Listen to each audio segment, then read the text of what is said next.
I'm delighted to be joined today by Helen Fenton of Orange Bloom Yoga. I'm going to allow Helen to introduce herself because she'll do it far better than me. So Helen, tell us a little bit about you and what you do.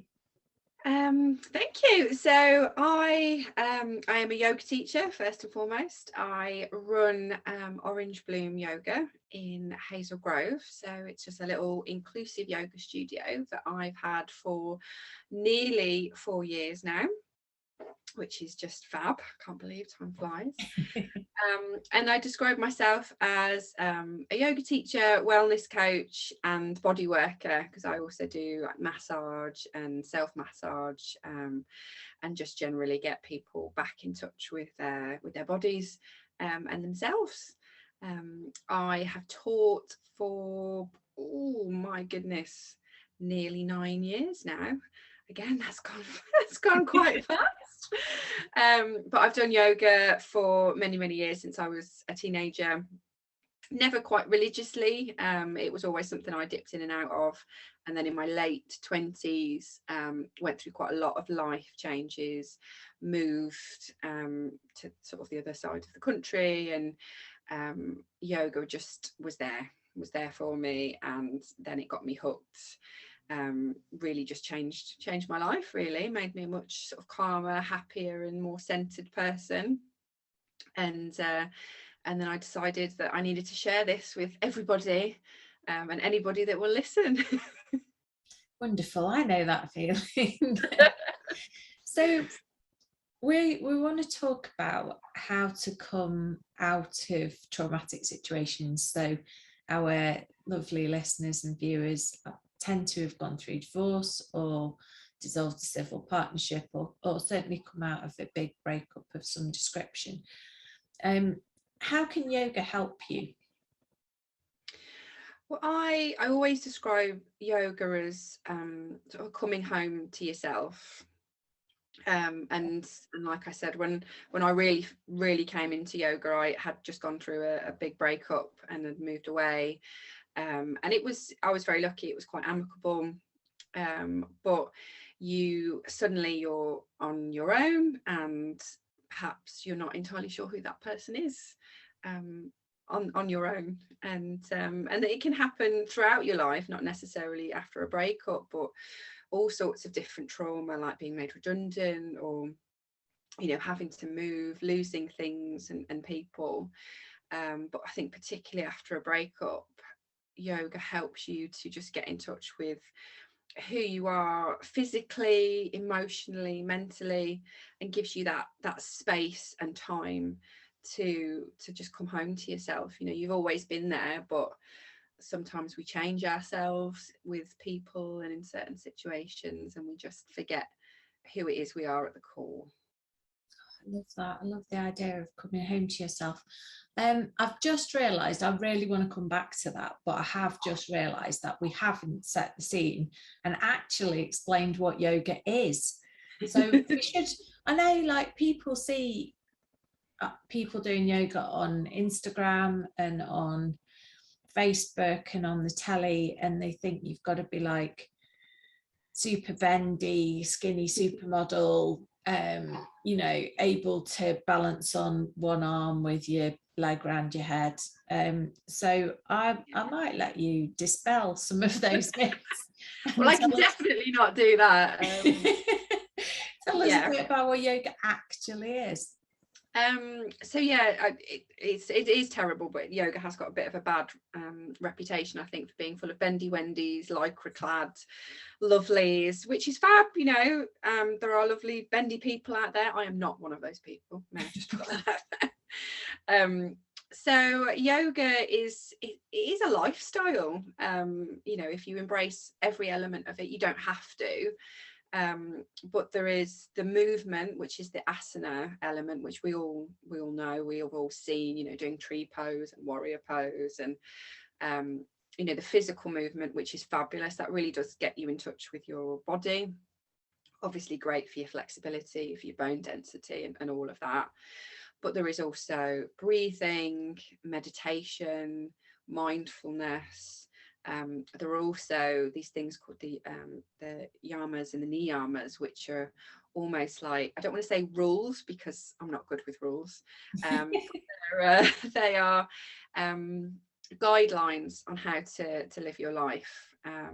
So they're things like do no harm, which I always translate to do no harm to people, but to yourself as well. Truth, be truthful. So again, be truthful with people, but be truthful with yourself. And there's loads of others as well, just about taking time for yourself and being present.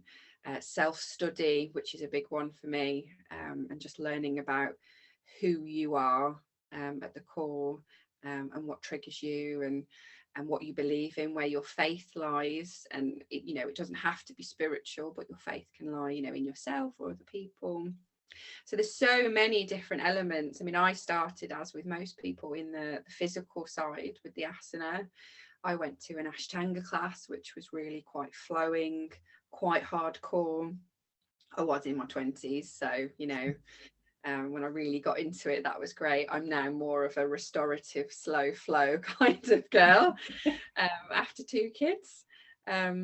But yeah, I started with the physical stuff. The breathing really transformed how I could manage my emotions, and then the meditation and the mindfulness and all of the other stuff came later, which I think it often does, and then can just really start to feed into your life and how you handle situations. There's a big thing in yoga about non-attachment. So we're never attached to the future or the fruits of your labor, and it's not meaning that you don't care about what's going to happen. It's just that you put the effort in, and then you let the universe deliver, and it's not always going to turn out the way that you want. So being not attached, it's been a great lesson to learn over the last 18 months in particular. Yeah, wow. Yeah, I can yeah.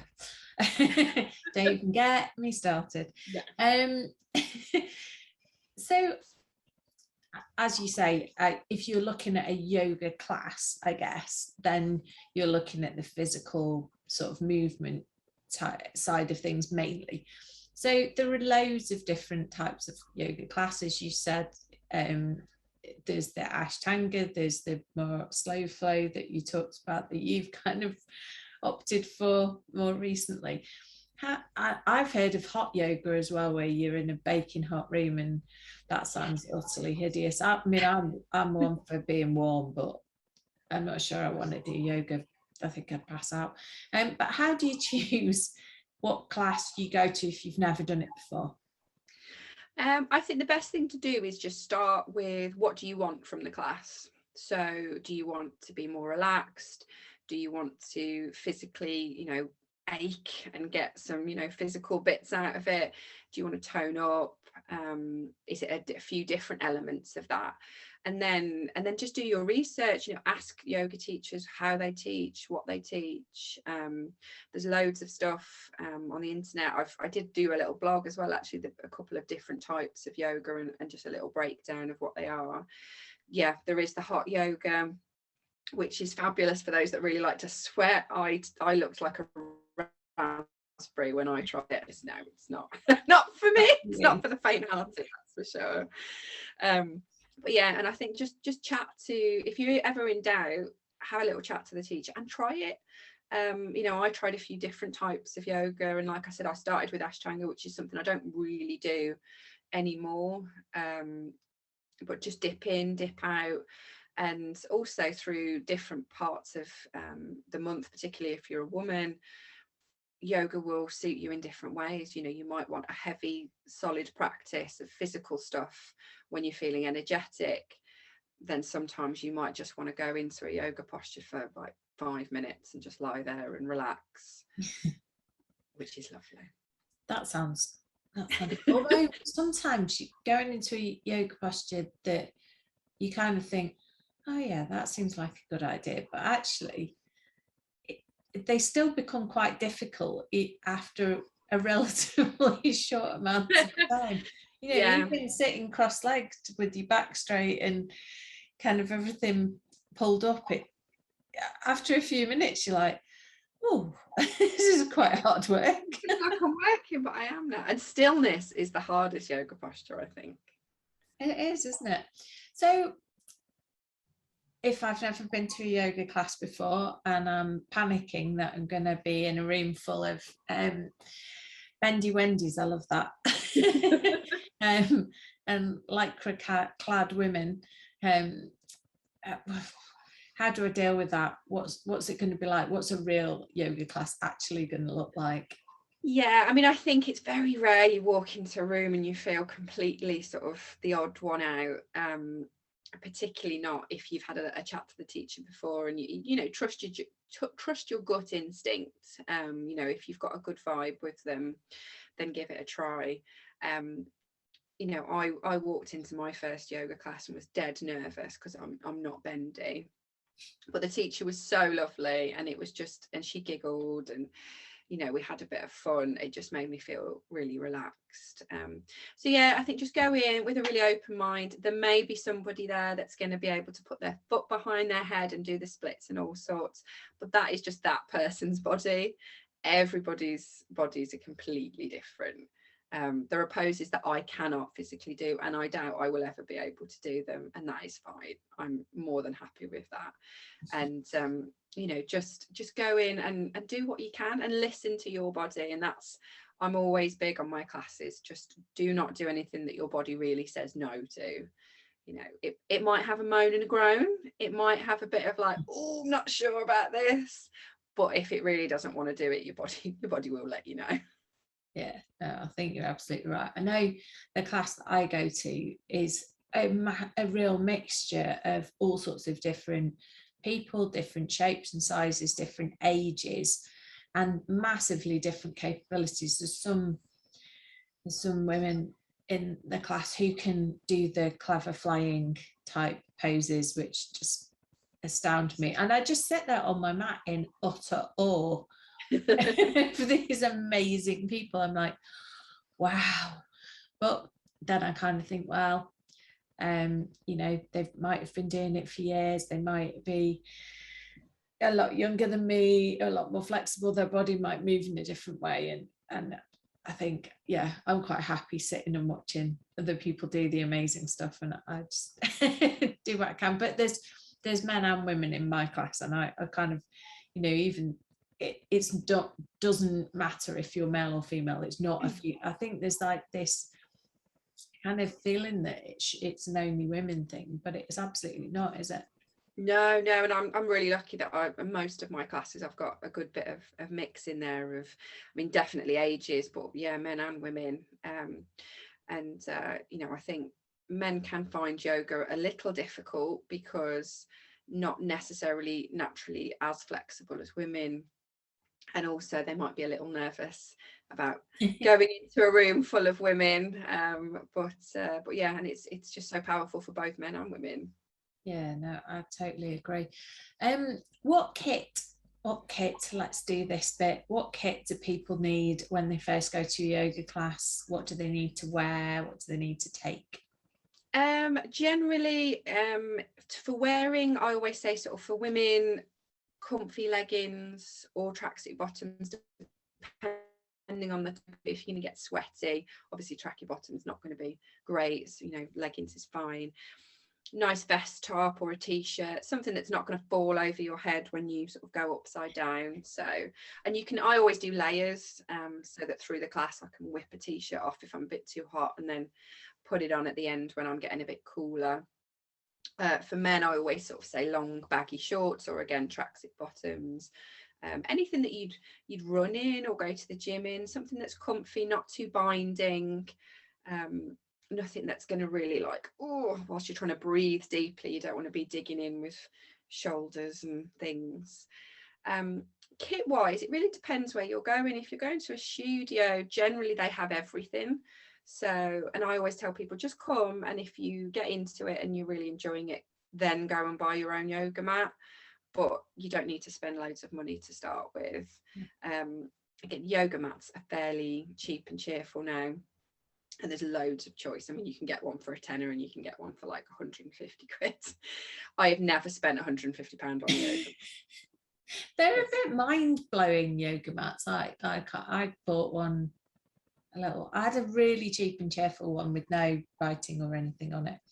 And then I thought I'd go for the ones with the diamonds and the kind of foot positioning things on them. I thought that would help. It was still a kind of foamy one, and I still find balancing on it really difficult. So I like, if I'm doing balances, I move off the mat. Yeah. Like, I've got a yoga mat that I can't actually do yoga on some of the time. Wonderful.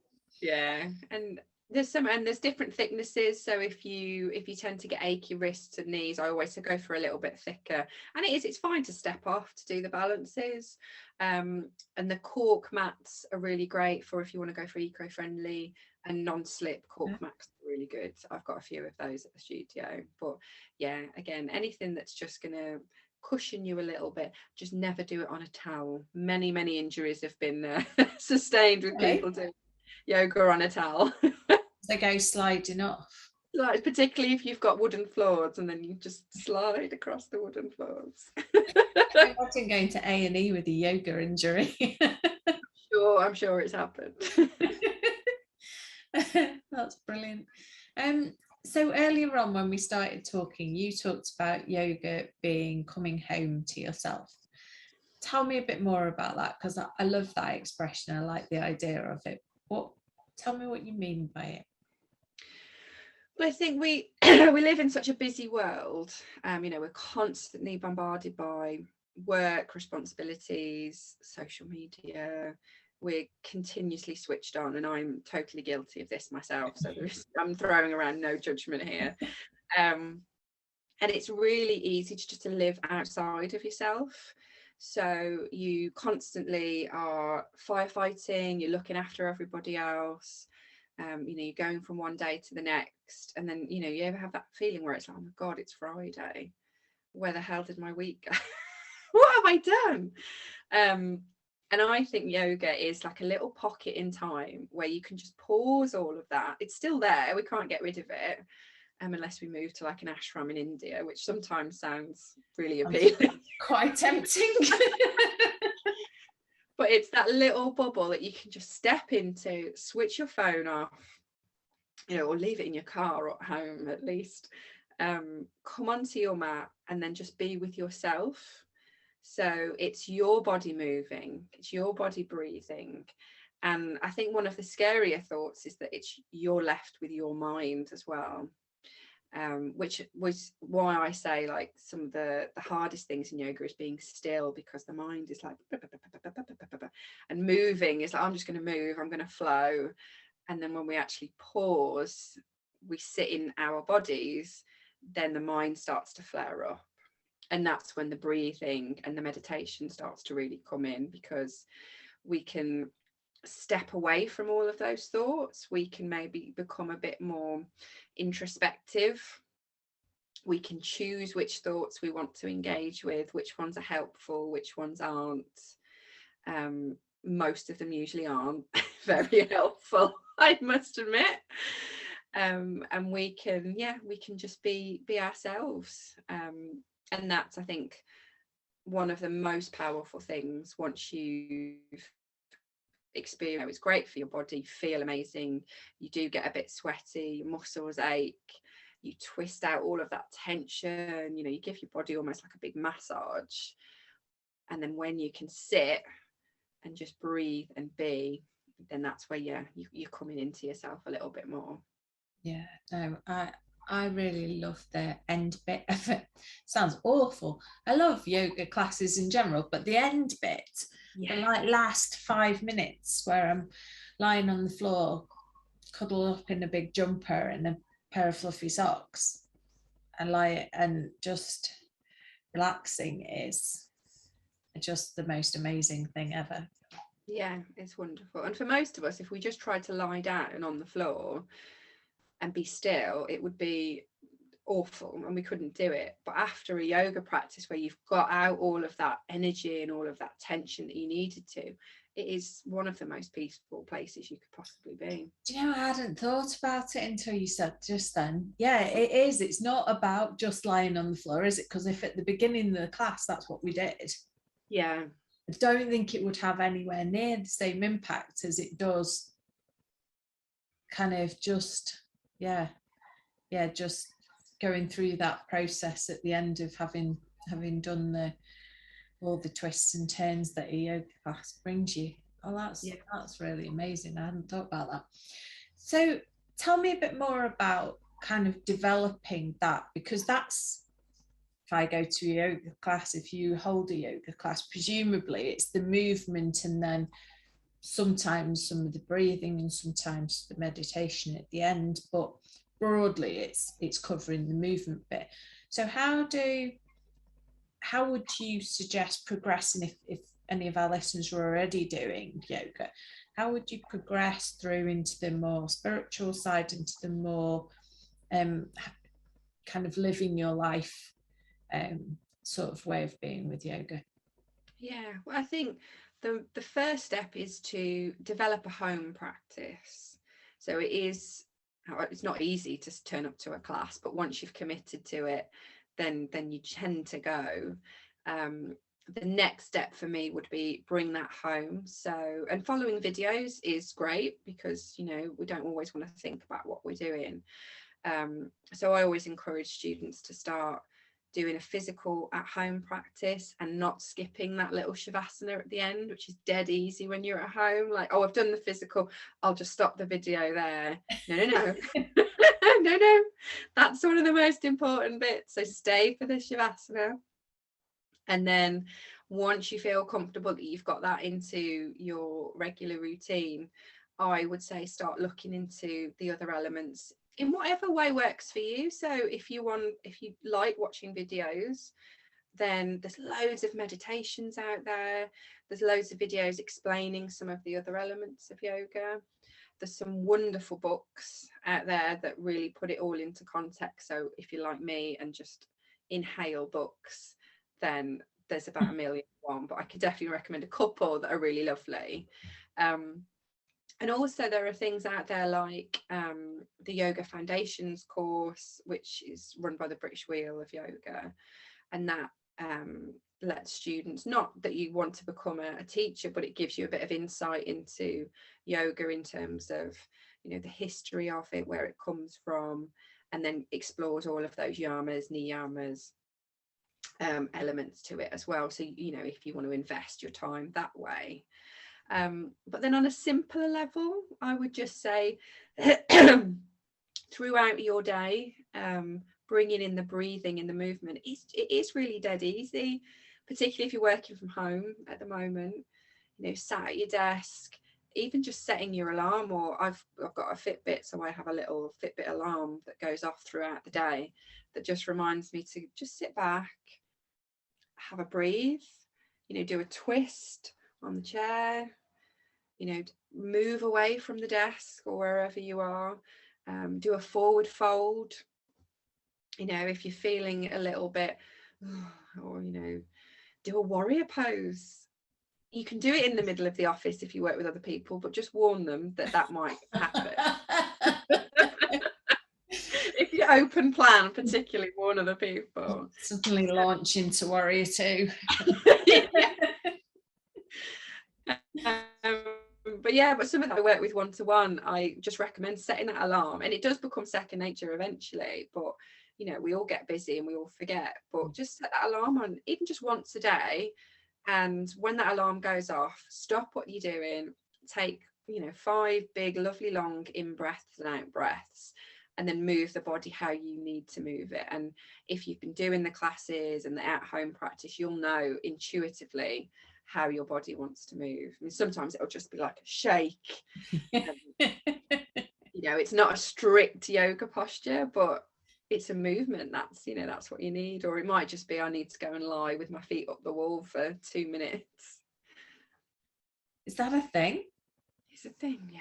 Putting your legs up the wall, amazing. Really?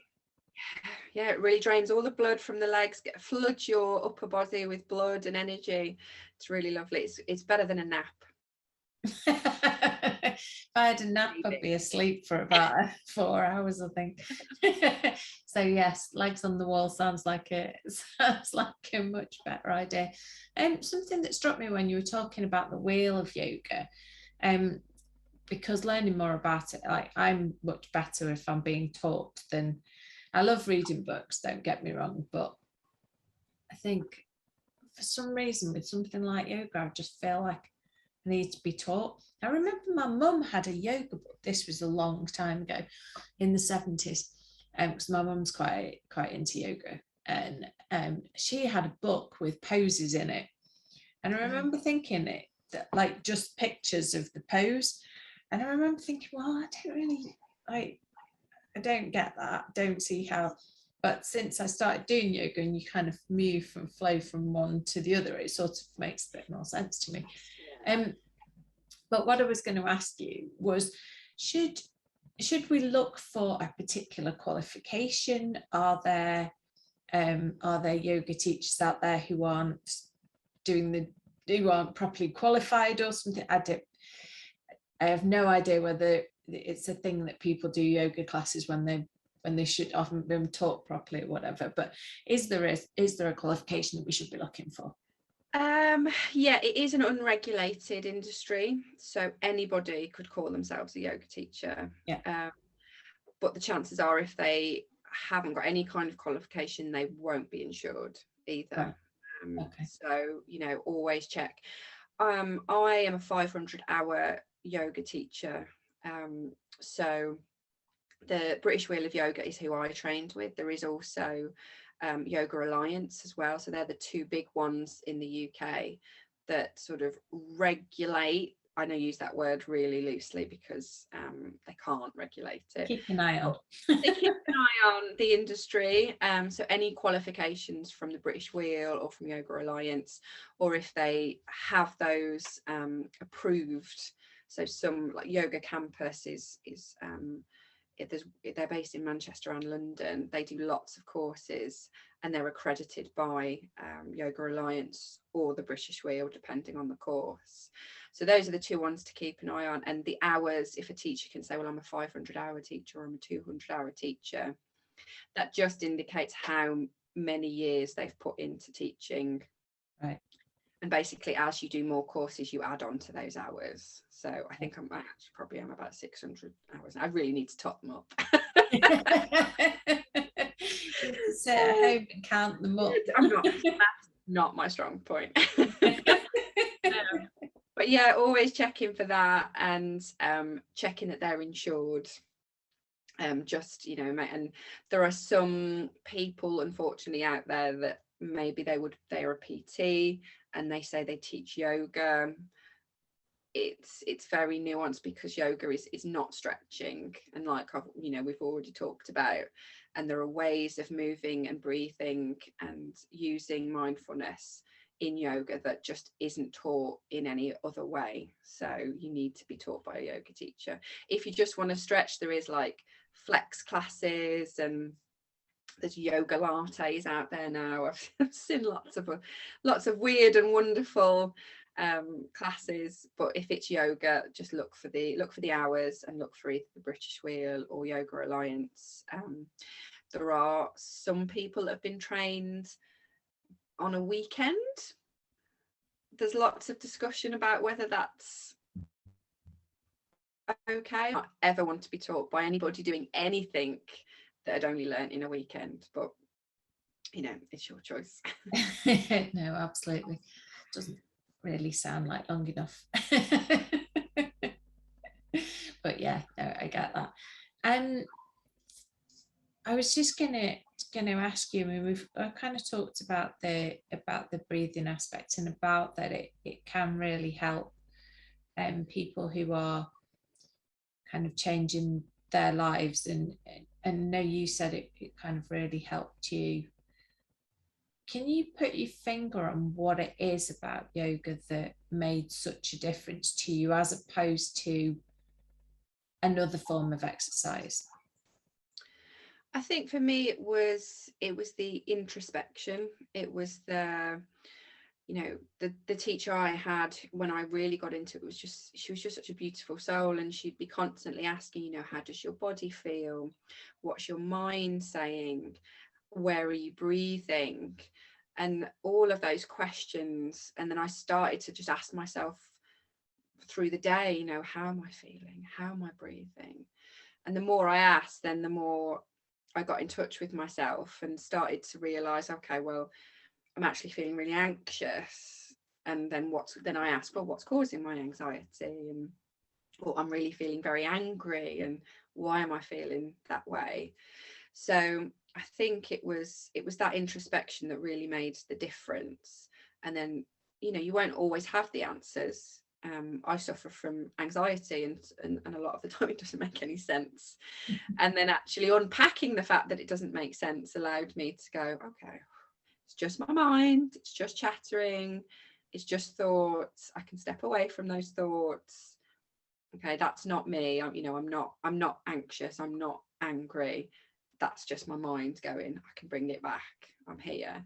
And I think that was what was really transformative, especially after having a big breakup, moving to a new city. There was a lot of self-talk that was just not helpful and not healthy. And getting quagmired into that started to make me think that, well, you know, oh, I'm a bad person, I've made mistakes, oh my goodness, you know. Being able to sit in a yoga class, ask that, you know, ask what's the matter, you know, how do you feel, and then being able to unpack that on my yoga mat was just like, whew, okay, yeah, so I do feel guilty, and why do I feel guilty? And then letting it process in a very healthy and managed way, rather than just letting myself spiral out of control. Yeah. Oh, I think that's such a good way of looking at it, because it is so, it is the teacher that I work with at the moment, she talks about the practice just being you on your mat. It's all about what you're practicing on your mat, and it is about that time for you, I think, which, you know, as mums we don't give ourselves much time for us, do we? So I think that's kind of one of the real things that it, and if you can start to unpack things that are going on in your head around guilt and shame and so on, that's really important. We're coming to the end of our conversation. Is there anything else that you want to add to what you've said today? I suppose the most important thing for me is people knowing that not every yoga class is the same.